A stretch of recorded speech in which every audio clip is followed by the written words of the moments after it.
So finally guys, जिस चीज़ का डर था वो हो ही गया and we all were anticipating it कि भाई अब एनमैट का पैटर्न बदला है, स्नैप का बदला है, तो क्या और जैट का भी जो भी है चेंजेस, तो क्या कैट का पैटर्न बदलेगा? और वही हुआ, कैट का पैटर्न बदल गया। अब जैसे ही कैट का पैटर्न बदला, कल जैसी इन्फॉर्मेशन आई, मुझे पता था कि लोग धड़ाधड़ वीडियो बना देंगे। मैं भी चाहता था कि मैं बना दूं, लेकिन मैंने नहीं बनाया। मैं सोचा कि चलो थोड़ा रात निकल जाने दो, फिर सुबह उठ के बनाते हैं, लोगों को शांति से सोने दो। लेकिन भाई सुबह उठ के देखा तो ठीक है। एनीवे, इसी पे तो दाल रोटी चलती है। Guys, I want to treat you like my friends, okay? तो मैं तुम्हें एक दोस्त की तरह खुला हिंदी में सीधी बात बोलूँगा। पैनिक करने की बिल्कुल भी ज़रूरत नहीं है। क्यों? मैं बताता हूँ। चेंज क्या हुआ, मुझे बताओ। चेंज क्या हुआ है? चेंज क्या हुआ है कि भाई टाइम हर एक सेक्शन का कम हो गया। ऑफकोर्स मैं चेंज डिटेल में बताऊंगा, सारी इन्फॉर्मेशन दूंगा। चलो पहले चेंज की बात करते हैं। चेंज ये हुआ है कि पहले कैट में आपको 3 घंटे मिलते थे, 60 minutes for each section. Total 3 section होते थे, अभी भी 3 ही सेक्शन हैं। लेकिन अब सवाल सिर्फ इतना आया, चेंज हुआ है कि 60 मिनट्स की जगह उन्होंने 40 मिनट्स पर सेक्शन दे दिया है। उन्होंने 20 मिनट हर एक सेक्शन से निकाल दिए। और 3 घंटे की जगह अब एग्जामिनेशन कितना रह गया? 120 मिनट का, यानी कि 2 घंटे का एग्ज़ाम रह गया। अब सवाल ये आता है कि उन्होंने ये चेंजेस किए क्यों और अचानक से क्यों किए? तो पहली बात तो गाइस, उन्होंने चेंजेस इसलिए किए हैं क्योंकि सिंपल सी बात है, कोविड को लेके वो चाहते हैं कि सोशल डिस्टेंसिंग मेंटेन की जाए, ज़्यादा एग्जामिनेशन स्केड्यूल्स हों, ज़्यादा टाइम बार एग्ज़ाम हो, और उसको स्केड्यूल करने के लिए, वही चीज़ों को फॉलो करने के लिए सारे एग्जामिनेशंस जो हैं वो अपना जो एग्ज़ाम का टाइम है वो कम करते जा रहे हैं। बट इससे असर कुछ नहीं पड़ने वाला। इससे असर कुछ नहीं पड़ने वाला। असर किस चीज़ पे नहीं पड़ने वाला? देखो, पहली चीज़ कि लोगों को लगेगा कि अभी क्या, पहला डाउट ये आएगा मन में, पहली बात कि चेंजेस क्या हुए, मैं अभी आपको स्क्रीन पे लगा देता हूँ। ऐसा जैसा तुम देख सकते हो, 120 मिनट का पूरा पेपर होगा अभी, वही 3 सेक्शन हैं, और आपको हर एक सेक्शन के लिए 40 मिनट मिलेंगे। वर्बल के लिए 40 मिलेंगे, कॉन्ट के लिए 40 मिनट मिलेंगे, और DILR के लिए 40 मिनट मिलेंगे, जैसे पहला 1-1 घंटा मिलता है। और ये बताया गया है कि हाँ भाई, जो भी इम्पोर्टेंट डिटेल्स हैं वो 20 सितंबर तक वेबसाइट पे अपडेट हो जाएंगी। तो गाइस, चेंज क्या है? चेंज कुछ नहीं है। टाइम कम हुआ है तो बट ऑब्वियस क्वेश्चंस भी कम होंगे। कितने क्वेश्चंस कम होंगे वो बताया नहीं है। अब लोगों के मन में ये डर आ रहा है, 2 सवाल आ रहे हैं, सिर्फ 2 सवाल, कि मेरी प्रिपरेशन पे इससे क्या फ़र्क पड़ेगा। तो पहली बात, जो लोग कैट के लिए पहले से ही ढंग से प्रिपेयर नहीं कर रहे थे, तो उनको तो वैसे भी बल्ले बल्ले चिल है, उनके लिए कोई फ़र्क नहीं पड़ता। वो सिर्फ मोटिवेशन के वीडियो देख के खुद को तसल्ली देते रहेंगे, खुद को खुश होते रहेंगे, तो उनके लिए कोई चेंज नहीं है। जो स्टूडेंट्स सिंसियरली पढ़ रहे हैं, जो लोग स्टूडेंट्स सिंसियरली पढ़ रहे हैं कैट के लिए, उनको भी कोई फ़र्क नहीं पड़ेगा। क्यों? मैं बताता हूँ। गाइस, परसेंटाइल जो है, जितने भी MBA एंट्रेंस एग्जाम है वो आपको परसेंटाइल पे जज करते हैं। और परसेंटाइल गाइस आपको कंपैरिजन पे स्कोर देता है। एक एग्जांपल देता हूँ, एक सिंपल सा एग्जांपल देता हूँ। अगर 10 बच्चे एग्ज़ाम दे रहे हैं और 10 में से 1 और 2, लेट्स से उनका जो नाम है वो रैंक पे रख देते हैं, लाइक नंबर 1, नंबर 2, नंबर 3 उनके नाम है। नंबर 4 और 5 के जो स्टूडेंट है वो पढ़ने में बहुत अच्छे हैं, बाकी जो है वो एवरेज हैं या तो अच्छे नहीं हैं।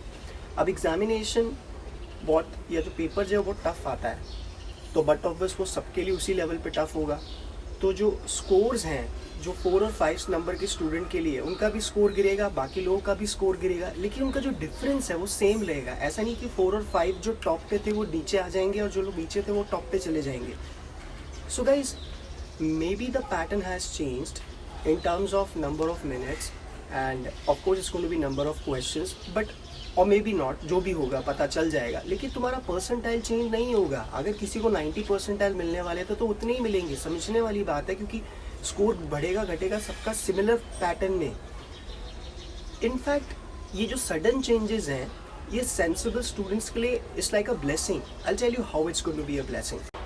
नो गाइस, जैसा मैं कह रहा था कि ये जो पैटर्न चेंज हो रहा है एग्जामिनेशन का, in terms of number of minutes and the way examination is conducted, इसका फ़ायदा होगा। कैसे होगा? सेंसिबल स्टूडेंट्स को। कैसे? मैं बताता हूँ। जो जो कच्चे पक्के स्टूडेंट जिनकी प्रिपरेशन अच्छे से नहीं हुई, जो जिनका कॉन्फिडेंस कम है, जो मोटिवेशन के सहारे जी रहे हैं, जो कॉलेजेस के पिक्चर्स देख के खुश हो रहे हैं कि हम वहाँ पहुँचेंगे, जो बड़े बड़े ख्वाब देखते रहते हैं, उनका वैसे भी कुछ नहीं होने वाला था। वो कैट के बाद दूसरा एग्ज़ाम देंगे, फिर तीसरा देंगे, फिर चौथा देंगे, वो एग्ज़ाम देते रहेंगे और अगले साल फिर से देते रहेंगे और 2 साल के बाद जो मिलेगा वो ले लेंगे और खुश होते रहेंगे। तो उन पब्लिक का जो कंपटीशन है, अब तुम्हारे लिए अच्छा कैसे हो जाएगा कि जो लो लेवल दिमाग का जो पब्लिक जो क्राउड है वो पैनिक करेगा।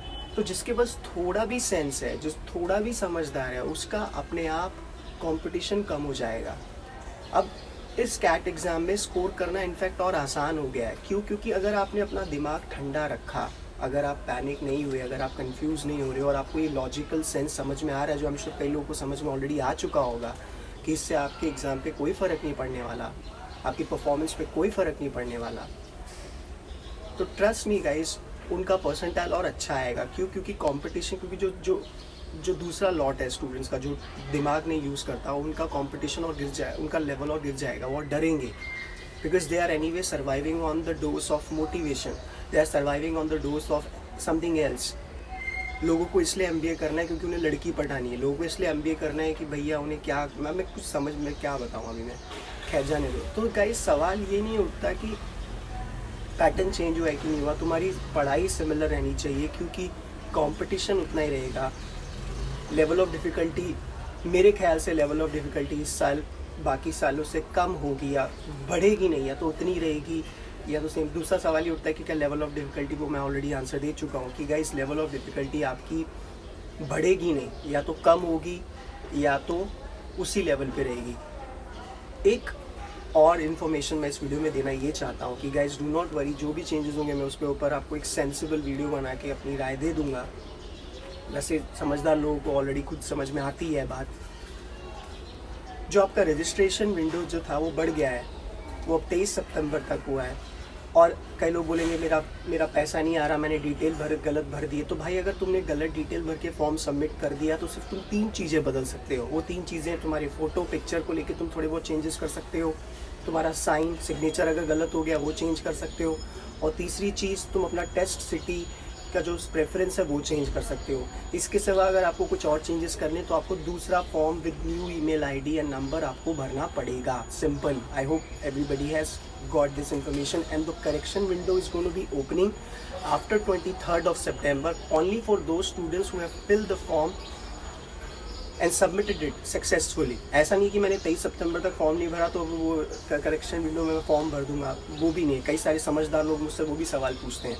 तो गाइस ये चीज़ है, कोई चेंज नहीं हुआ है, सिर्फ टाइम बदल गया है और हर एक सेक्शन की जो टाइम लिमिट थी वो 60 मिनट्स की जगह 40 मिनट्स हो गई है। तुम्हारा परसेंटाइल, तुम्हारी परफॉर्मेंस पे कोई असर नहीं आएगा।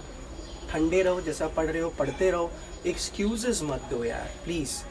मेरे कई सारे स्टूडेंट्स हैं जो उनके पास हर चीज़ का एक्सक्यूज़ होता है कि ये नहीं है वो नहीं है, उनको मैं हर चीज़ कर देता हूँ। मैं एग्ज़ाम से बहुत पहले उनके पास कोई एक्सक्यूज़ नहीं रहेगा, एक ही जवाब होगा, खुद पढ़ाई नहीं की।